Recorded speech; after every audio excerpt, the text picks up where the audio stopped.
Hi, everyone. Welcome to episode 38 of the Mind Blown Zone. This episode is titled, What is the Matrix? Here with Brad. How you doing, Brad? Never better as usual. And how about yourself?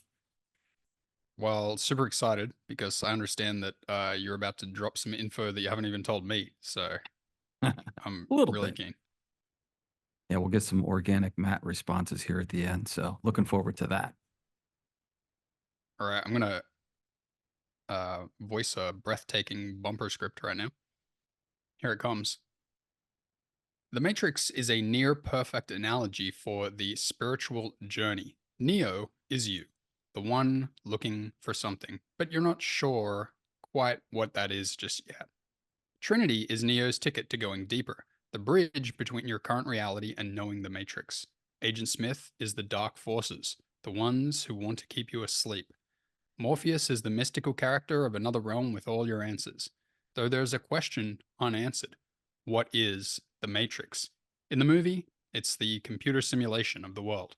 But in our reality, right here, right now, what is the Matrix?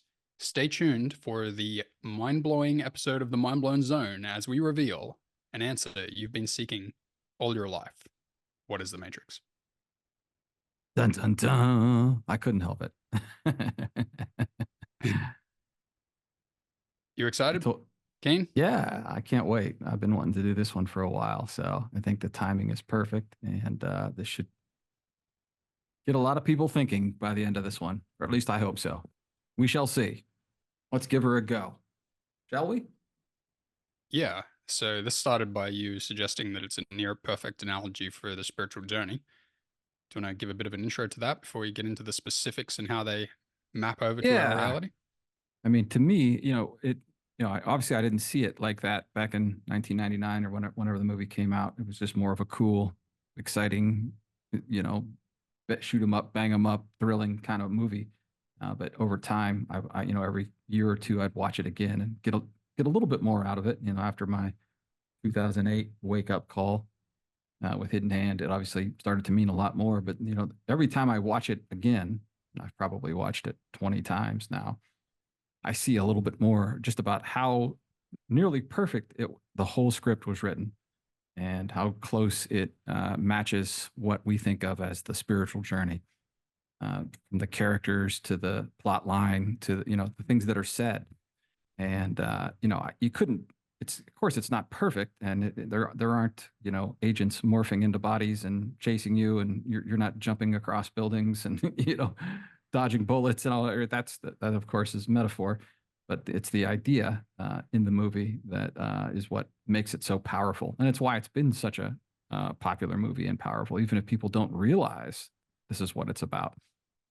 In my mind, it's the only thing that it could be about ultimately, and I have many doubts as to who wrote this original script and who gets credit for it today. I won't say any more on that, but whoever wrote that script, assuming it was one person, had it was far along the spiritual journey and knew how to translate it into an exciting, thrilling Hollywood feature blockbuster. So that's my quick take on the analogy slash metaphor that the Matrix is. Any thoughts?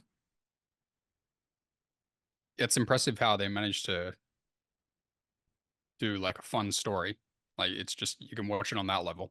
Like someone with no interest in spirituality whatsoever could totally enjoy that film. It's Right. amazing, so cool, love it, favorite film. Uh, and then there's just these layers and layers and layers. Like the more you go along your own journey, you can always go back and watch The Matrix like every few years and be like, oh yeah, I never saw it that way. All right. Exactly. It's funny you make that point. One of the movie I used to look at the IMDb list back when that was a thing, or at least in my mind was a thing, like the most popular movies of all time. And I always thought it was strange that Shawshank Redemption was like top three. It was there and it stayed there. And I thought, no, it was a great movie, no doubt about it. But why does everybody love it, right? Young and old, male and Yeah, I never female. understood that either. It's also about the spiritual journey. We're not going to talk about that tonight, but that is precisely why it has that kind of deeper, more penetrating power, and why more and more people like it. They don't realize that's why they like it, but that's why they like it. Interesting. So there's some really good analyses out there on the internet of it, but effectively, that's what it is. So we're saying tonight that The Matrix is just such a movie, even though it's production value and star power and action-packed scenery was all what makes a great film in Hollywood. There's something deeper that makes it stick and last and remain popular over time, and this is it. Hmm. No question Now, about one of it. the first ideas that people would get, like maybe what the Matrix is in our reality, is maybe we're also in a simulation. That's kind of the first one, right?